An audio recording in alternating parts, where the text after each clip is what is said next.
kuyikinga bagize ngo banshyire muri moruge bamaze kuyikingura hari uburyo bagira akaburangari kugira ngo bashyiremo umurambo hanyuma ngewe moruge irikinga yanga gukinguka ariko mu bubasha Imana ifite hari harimo ko nzaba mpagaze kumugera ndi kuvuga imbaraga Imana ifite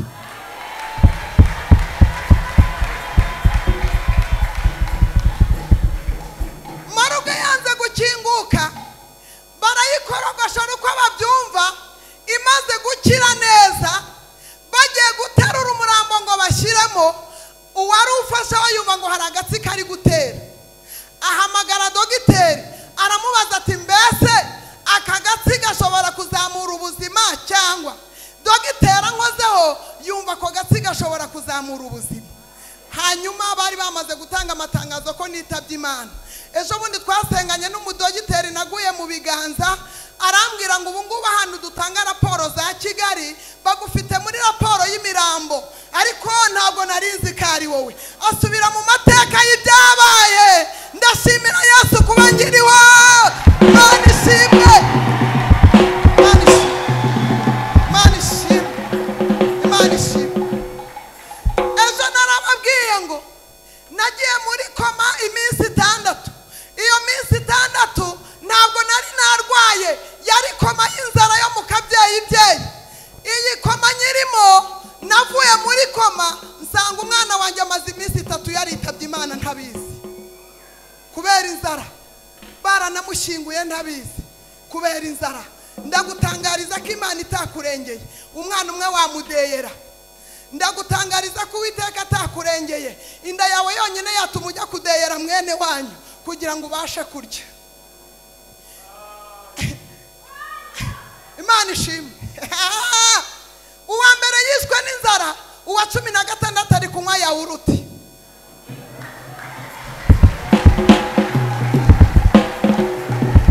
Imana ishimwe hanyuma muri iyi koma nagiye kubona mbona umucyo mwishuje imbere mbona marayika nkomyeho kuko yarambwiye ngo ninjye marayika wawe ugushinzwe ahangaha mwiri teranira umuntu wese afite marayika umushinzwe yankomyeho arambwira ngo kanguka hari imirimo 2 ukinkorera arayisobanura arambwira ngo umurimo wa mbere wanjye ukinkorera ni umurimo w'ivugabutumwa impande enye z'isi bisobanura ngo no hanze nzajyayo haleluya irambwira ngo umurimo wa kabiri ukinkorera ni umurimo wanjye wo kubyara hanyuma buriya yo mbyaye masubije ngo by'umugongo nkoze umurimo w'Imana yari iri kureba mu ndangi kabonamwe amahanga menshi yanga ko mfa ndabishimira Imana hanyuma iyi nda ya 15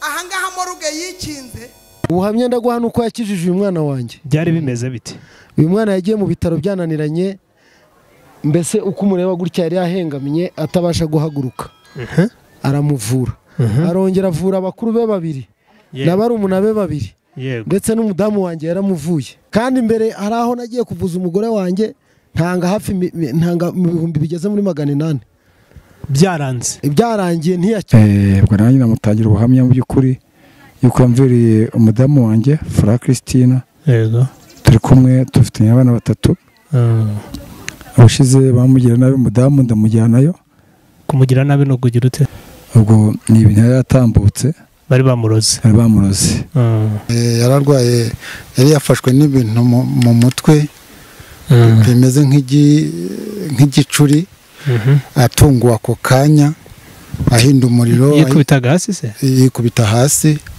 ayisisereri nahise nitabaza kwa muganga ari haruguru ngeze uyu muganga wari arambwira ati oya ati indwara yawe banza urebe ko hari undi muntu wayishobora nahise nifashisha uyu musaza Gasana ndagenda ngiwe ampa umuti amaze kumpa umuti ndagenda umudamu ndawumwuhagiza umurwaza wari uharara umwuhagiza ni ukuvuga ngo icyo gihe nta n'undi muti kwa muganga wundi bamuhaye nibyo umudamu yaratashye na n'uyu munsi ni muzima arakora imirimo ye ngewe rero uyu musaza mu buhamya mutangira aravura yego ikindi cya kabiri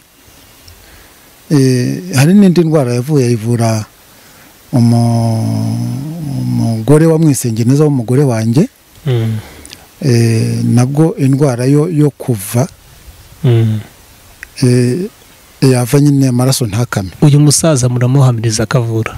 aravura pe rwose si ukubeshya, yigeze kumvura indwara nanyaye ahantu mbona umuntu afashe aho nanyaye mbona arabitse arigendeye. uramureba n'amaso? ndamureba.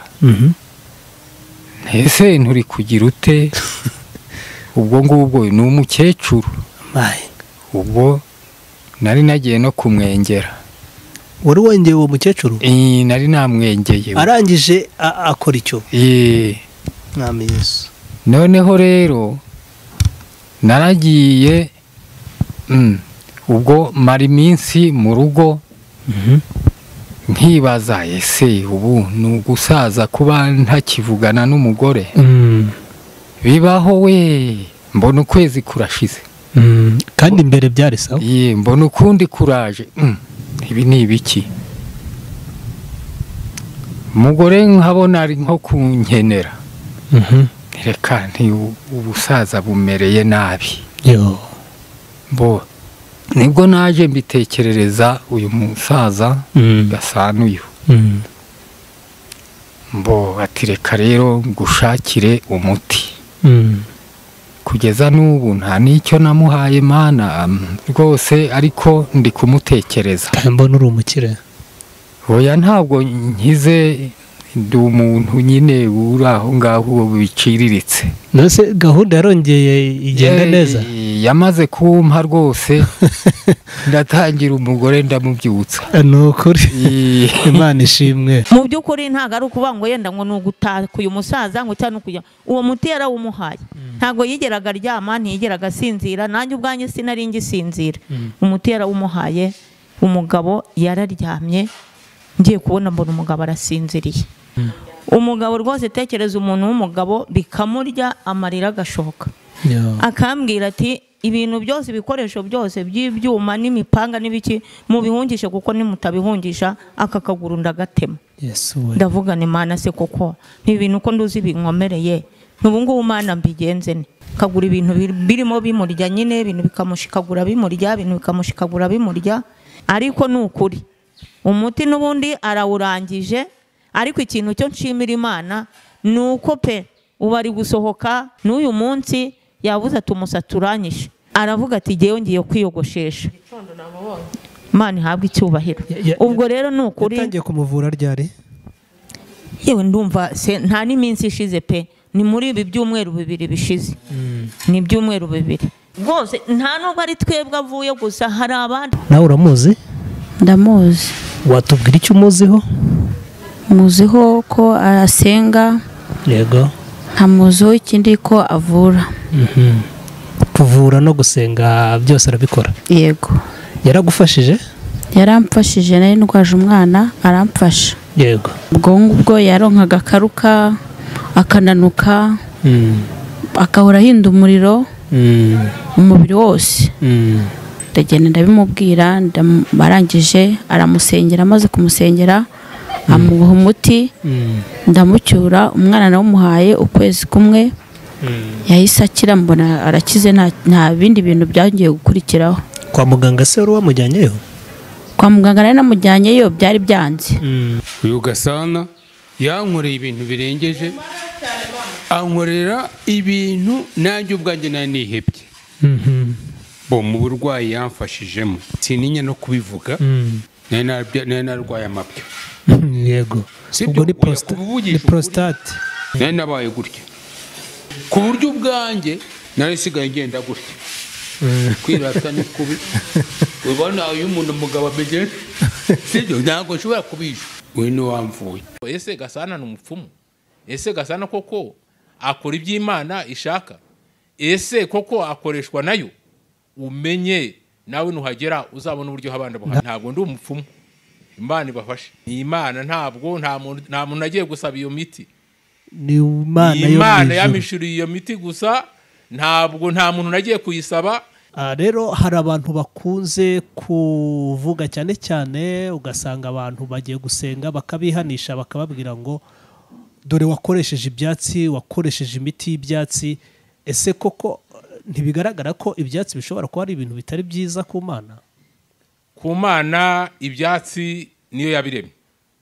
Ese Luka muri Bibiliya mujya mumenya ko yari muganga yakoreshaga se ibya kizungu ntabwo ari ibimera yakoreshaga, si imiti yahiraga akavura abantu. None se niba yarabikoreshaga Bibiliya ikabibihamya, mubona ko ikindi hari ikintu abantu bitiranye. Niba afite imyuka mibi agakoresha iyo miti, n'ubundi iyo myuka mibi yayahuye kuri iyo miti. Ariko icyo nzi cyo abakorana na Yesu bakaba barahawe imiti mukuri, ariyo mpano yabo. Bavurisha ibyo bimera, mu bimera byabo, mu bimera byayo, ibyo umuntu ari mu gukoresha, Imana akaba ari ikora. Ejo hatazagira uwibwira ngo kuko ndi mu kwahiriye imiti ngo nijye ushoboye. Hashoboye Yesu utuma iyo miti ugenda ukayiteranya nk'uko no kwa muganga. Ni gute ibyatsi bishobora kwirukana imyuka mibi? Ibyatsi biterwa nuko uteye. Mu miterere yawe ni impano Imana yaguhaye. Ibyatsi ntabwo ari ibyatsi byose ukwiye kugira. Igihe wahishiriwe imiti, uba ufite iyo wahishuriwe, igihe uri mu gusengera umuntu, iyo miti akaba ari ugomba kumuha, si ukumuha imiti yose ubonye ngo kuko yose ngo ivura, iyo miti ngo akaba ari umuha. Hari imiti y'imyuka mibi, iyo miti y'imyuka mibi ntabwo bayinywa, ni imiti umuntu asiga umuntu akisiga inyuma gusa atanayinyoye. Ariko se ugasenga Imana kwisiga ngira ngo ni iby'abapfumu gusa, kwisiga babyita guhumanura, kuko umuntu aba yaguhumanyije, uwo muntu baguteje ibyo bintu ni ukuguhumanya. Ntabyo aba yakuhaye ngo unywe, ntabwo ari ngombwa no kujya kumuha imiti ngo anywe. Ibyo umuntu usenga arabikora. Ibyo arabikora akirukana abadayimoni akoresheje ibyo bimera, kandi agakoresha gusenga mbere yo kubanza kuyimuha akabanza agasenga. Urabihamya nk'umukristo? Ndabihamya nk'umukirisitu, ndabihamya. Kandi ubikoresha Imana? Kuko mbikoresha abantu benshi bajya binatangira ubuhamya ko bakize ibisazi, bakize abazimu babirukansaga, abo bantu bajya bitangira ubuhamya. Wowe gasa n'urihamiriza ko nta yindi myuka mibi? Nta yindi myuka mibi yindi. Itorero riranzi, uburyo rinanzi. Burya hari ikintu abantu batinya. Iyo ukorana n'imyuka mibi, ntabwo umuntu yarembera ku itorero ngo abantu baguhamagare. Ntabwo baguhamagara ngo uze kuza kumusengera. Ikindi bashobora kuguhamagara ugiye kujya gusenga, cyangwa bakaza bakagusohorera mu itorero, ukagenda ukajya kuzana umuti ukaza ugaha umuntu.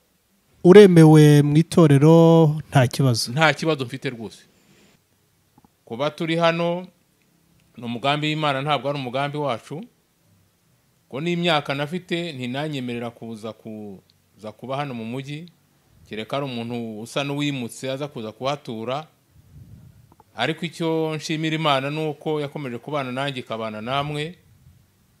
Imana ishimwe cyane. Yego. Muri aya mezi 5 maze uri gukorera i Kigali, waduha ubuhamya bw'ibintu bifatika n'amashimwe y'abantu bagiye bakira. Ese urabona koko byari ngombwa kuza ukabonana n'abanyakigali? Ndashima Imana ko mu mugambi wayo hari ibyo Imana yashoje. Yego.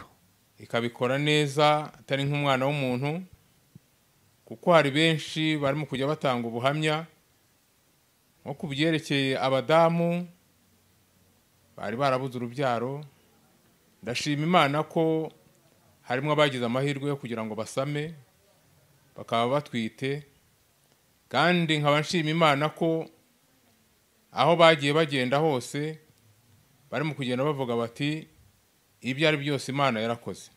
Yego.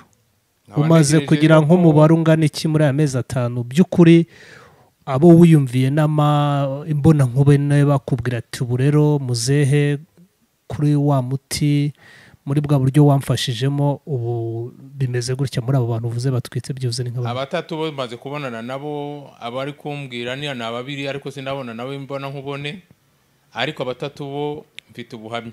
Baragarutse ndetse bashaka kuba batanga ubuhamya ndababuza kuko hari imigambi y'abantu badashima Yesu biyemera bakaba biyemera mu byo bakora bakaba bafiteho umugambi mubi ariko muri iyo migambi mibi Imana irahari nkabagiye narababwiye yuko bareka bakazatanga ubuhamya bamaze gukikira abantu nkabona mbona ari umugambi mwiza kuko kwirata gutyo byatuma noneho bahagurukira cyane kuko abo batatu mfite ibihamya by'uko bagiye babyirwa bakaba bashaka kuzashima Imana bari mu muryango barabipima indwara turazibura birangira nyine ubwo ngena namaze no kwiyakira mu bintu by'ubupfakazi numva ko ubwo gahunda ari yo gupfa ko abantu bararaga bicaye bamufashe rimwe na rimwe ukabona ko byarangiye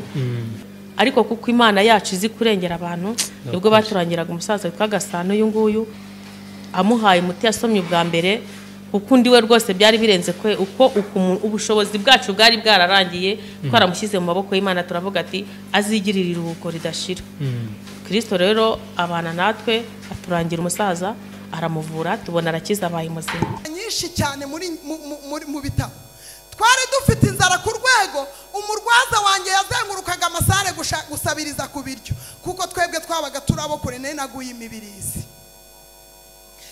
nzambwira abantu ngo mujye mureka gukunda intumbi kurusha abazimu umuririmbyi akarwara akaremba ukazajya kumusura yitabye Imana ukagurisha bumba y'ibishyimbo Imana yarambwiye ngo njye mbwira abantu ko utabusuye wagiye ahubwo ubusuye abasigaye Imana igufashe kubyumva umunsi rero haleluya umunsi batangaje ati Uwimana Clemence utuye mu Bugarama umubyeyi muremure gutya munini nari maze kwaguka ati yitabye Imana bari gushaka uburyo bandika ripu ku ifoto yanjye haleluya nyamuserukaho abantu babuze araza nyamutera iteka abantu bateye induru arahaseruka Imana ishimwe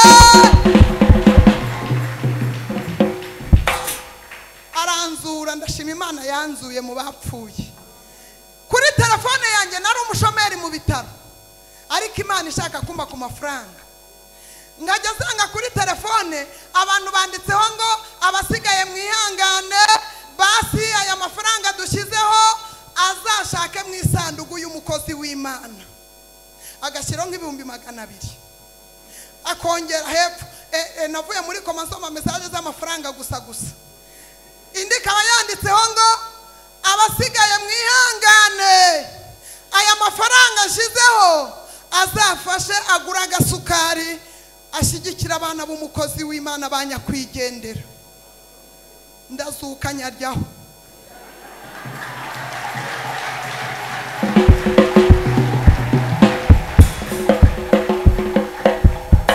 narazutse nyaryaho ndashimira Imana ikura mu bapfuye ikongera ikarema kuka igahembera kuko umuntu akaba muzima mu mpera Yesu amashyi yo hejuru yarakoze ku nzu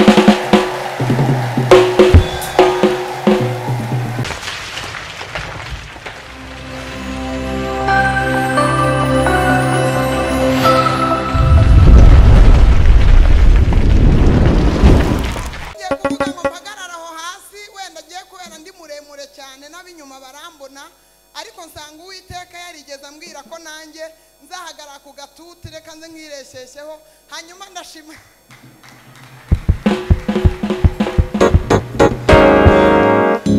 Haleluya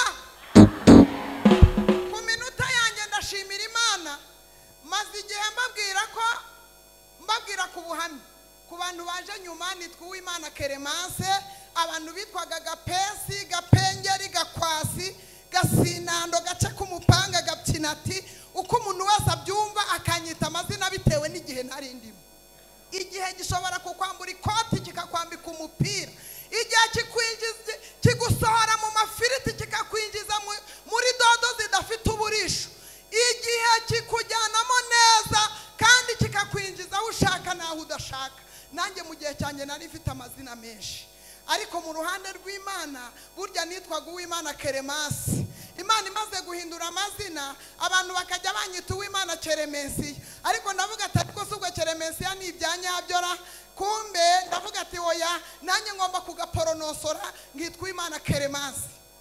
Haleluya. Ndi umubyeyi watoraguraga intete z'ibishyimbo mu nzira no mu isoko kugira ngo mbashe kugaburira abana.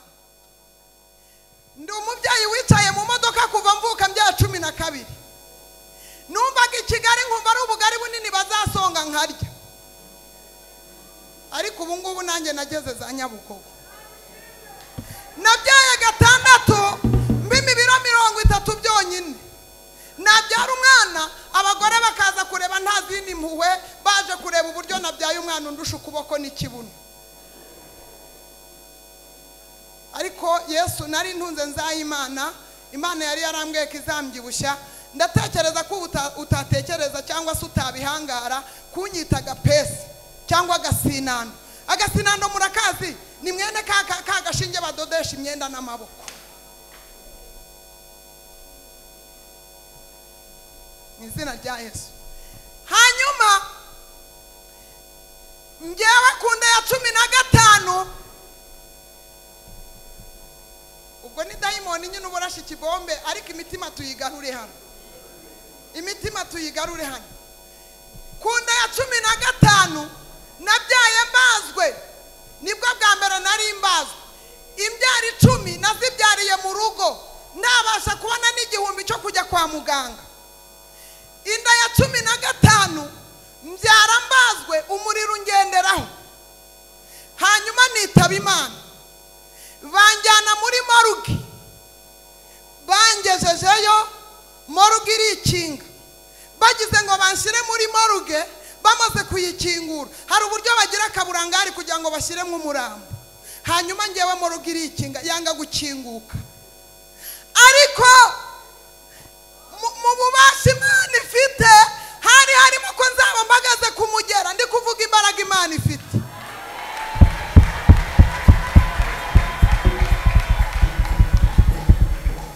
Moruge yanze gukinguka, barayikorogoshora uko babyumva. Imaze gukira neza, bagiye guterura umurambo ngo bashyiremo, uwari ufasha wayumva ngo hari agatsi kari gutera. Ahamagara dogiteri aramubaza ati mbese aka gatsi gashobora kuzamura ubuzima cyangwa? Dogiteri ankozeho yumva ko gatsi gashobora kuzamura ubuzima. Hanyuma bari bamaze gutanga amatangazo ko nitabye Imana. Ejo bundi twasenganye n'umudogiteri naguye mu biganza, arambwira ngo ubu ngubu ahantu dutanga raporo za Kigali bagufite muri raporo y'imirambo, ariko ntabwo narizi ko ari wowe. Asubira mu mateka y'ibyabaye. Ndashimira Yesu kuba ngiriho. Imana ishimwe, Imana ishimwe, Imana ishimwe. Ejo narababwiye ngo nagiye muri koma iminsi 6. Iyo minsi 6 ntabwo nari narwaye, yari koma y'inzara yo mu kabyeyi byeyi. Iyi koma nyirimo, navuye muri koma nsanga umwana wanjye amaze iminsi 3 yaritabye Imana ntabizi kubera inzara. Baranamushyinguye ntabizi kubera inzara. Ndagutangariza ko Imana itakurengeye. Umwana umwe wamudeyera. Ndagutangariza ko Uwiteka atakurengeye. Inda yawe yonyine yatuma ujya kudeyera mwene wanyu kugira ngo ubashe kurya. Imana ishimwe. Uwa mbere yishwe n'inzara, uwa 16 ari kunywa yawuruti.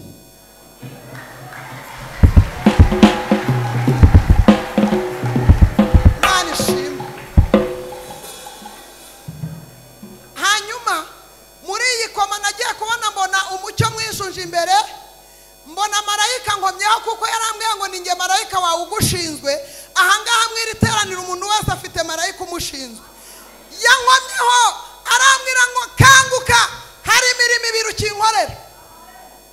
Arayisobanura, arambwira ngo umurimo wa mbere wanjye ukinkorera ni umurimo w'ivuga butumwa impande enye z'isi. Bisobanura ngo no hanze nzajyayo. Haleluya. Irambwira ngo umurimo wa kabiri ukinkorera ni umurimo wanjye wo kubyara. Hanyuma hanyuma buriya yo mbyaye masubije ngo by'imugongo nkoze umurimo w'Imana. Yari iri kureba mu ndangi ikabonamo amahanga menshi, yanga ko mfa ndabishimira Imana.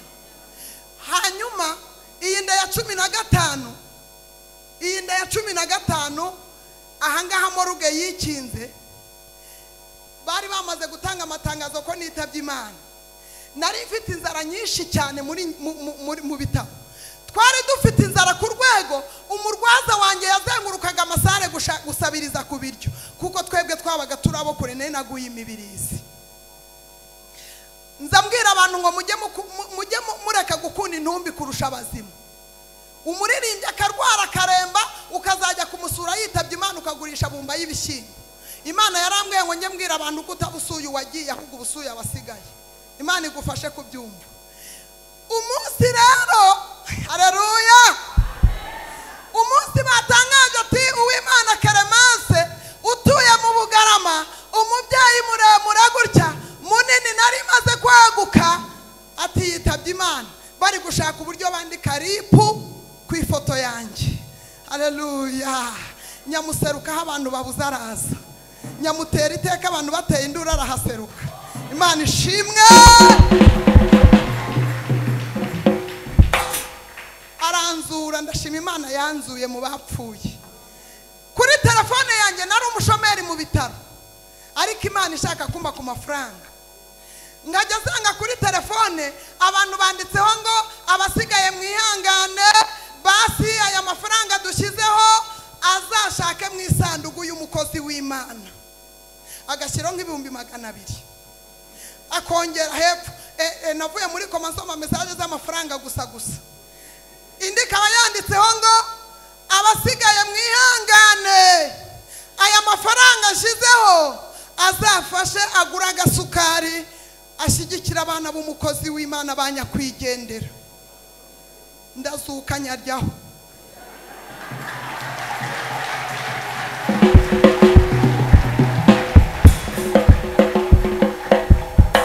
Narazutse nyaryaho. Ndashimira Imana ikura mu bapfuye, ikongera ikarema kuka, igahembera kuko umuntu akaba muzima. Mu mpere Yesu amashyi yo hejuru yarakoze ku nzu.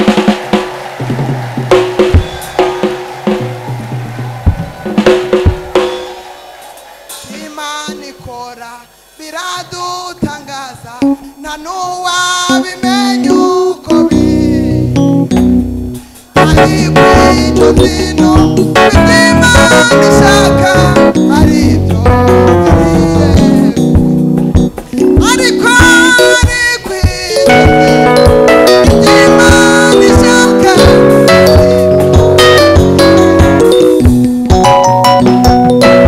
Imana yashyize ijambo ku mutima rivuga ngo Uwiteka agiye kuza barane n'umuntu wese icyo yamuhaye. Uwiteka agiye kuza. Kuwa gatanu ngeraha twasangiye ku ijambo rivuga ngo Uwiteka hazaruhukira n'ihanduki. Nimugoroba twongera tuganira ku ijambo rivuga ngo umuntu w'imbere muri wowe ameze ati. Uyu munsi tugiye kwikwanira ku ijambo rivuga ngo Uwiteka araje kubarana n'umuntu uba ukomeye, ube woroheje, uba ufite miliyoni, uba ufite miliyari, uba uyoboye korari, uba uyoboye urusengero, muzabarana byanze bikunze. Hanyuma nta nubwo ari imirongo myinshi dusoma, urikeneye ryose ararisoma, riri mu butumwa bwiza bwa Yesu Kristo uko bwanditswe na Matayo igice cya 25 umurongo wawo 14, urishaka arageza 16. Ariko ngewe ndasoma umurongo umwe gusa wa 19. Haravuga ngo amaze iminsi myinshi ishize, shebuja wabo bagaragu araza abarana nabo umubare w'ibyo yabasigiye. Imana ibafashe kubyumva. Ngo hamaze iminsi myinshi shebuja wabo bagaragu araza abarana nabo ibintu yabasigiye. Uwahawe itarande 5 babarana nawe, uwahawe itarande 3 abarana nawe, uwahawe itarande 1